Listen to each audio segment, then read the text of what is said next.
Yemen's Houthis have now joined the war against Israel and have begun carrying out drone strikes this past weekend. In fact, this began this past weekend on Saturday.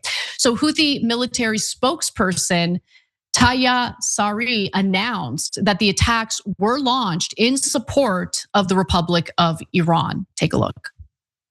The Yemeni armed forces, with the help of Allah Almighty and relying upon Allah, have carried out the first military operation using a barrage of ballistic missiles targeting sensitive Israeli military sites in southern occupied Palestine.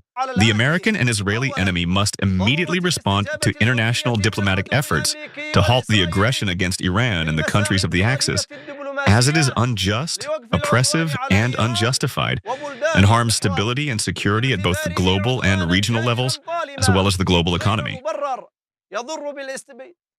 We affirm that our hands are on the trigger for direct military intervention in any of the following cases: the joining of any additional alliances with the United States and Israel against the Islamic Republic of Iran and the axis of jihad and resistance; the use of the Red Sea to carry out hostile operations by the United States and Israel against the Islamic Republic of Iran or against any Muslim country. We will not allow that.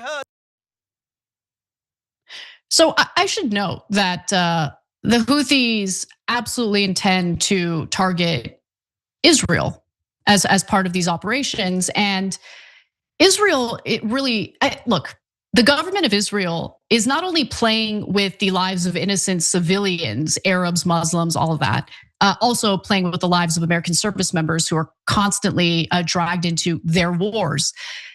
But they're playing with the lives of their own citizens. You know, I don't know the exact number at this point because Israel is pretty tight-lipped when it comes to their own casualties and how much damage Iran has managed to do or how much damage Hezbollah has done in Israel. Now you have the Houthis involved too. So you've got Iran, you've got Hezbollah, you've got the Houthis. Israelis are running into their shelters multiple times a day. How is this good? How could you want this?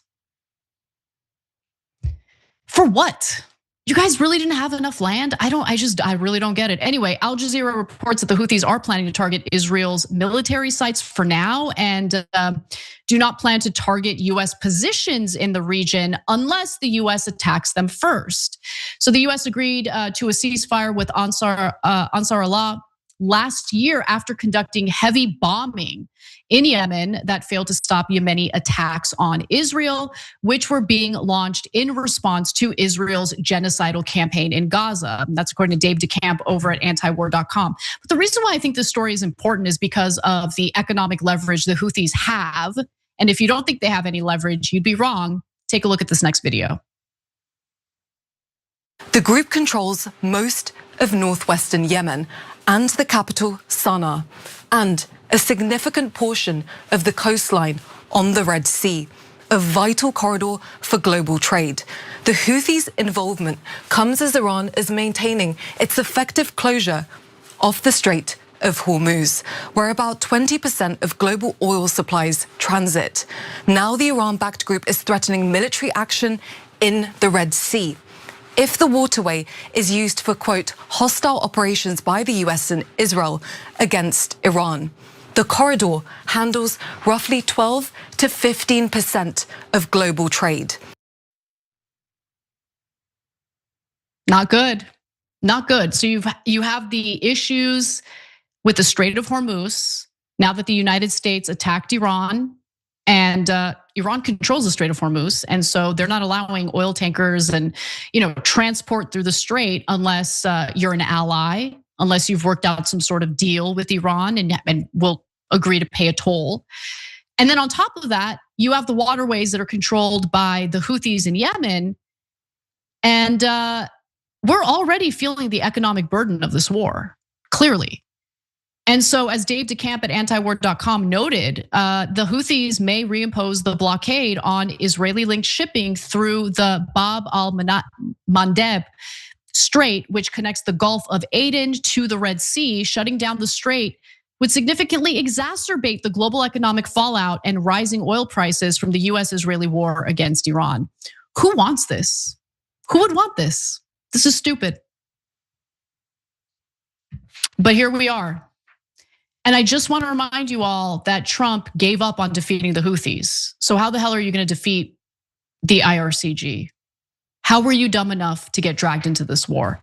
But here we are. Look, I know a lot of people are exhausted by the news right now, and honestly, who could blame them? Every outlet has an angle. Every story gets twisted to fit somebody's agenda. And if you're just reading one headline, you're probably not getting the full story. If you want to know what's really going on, you have to be able to see how the story is being framed. And that's why I recommend Ground News. Ground News is an app and a website that pulls together reporting from across the political spectrum so you can compare coverage in one place. Take this story about the FBI investigating an administration official who resigned over the Iran war. One outlet wants you thinking about Trump and the bigger Iran context, while another one wants you focused narrowly on the alleged leaks. Same story, but a very different message depending on who's telling it. And Ground News makes that obvious right away. You can compare headlines side by side, see the biased distribution of the coverage, check the factuality ratings of the sources, and even see who owns the outlets reporting on it. They also have a blind spot feed, which shows you when one side of the political spectrum is barely covering a story at all. And that matters because sometimes what they ignore tells you just as much as what they choose to cover. If you want to stay informed without getting played by the media spin,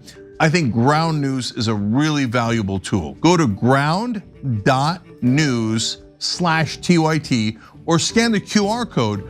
Using our link gets you 40% off of the Ground News Vantage plan. Don't let them shape the narrative for you. See the full picture for yourself. Every time you ring the bell below, an angel gets its wings.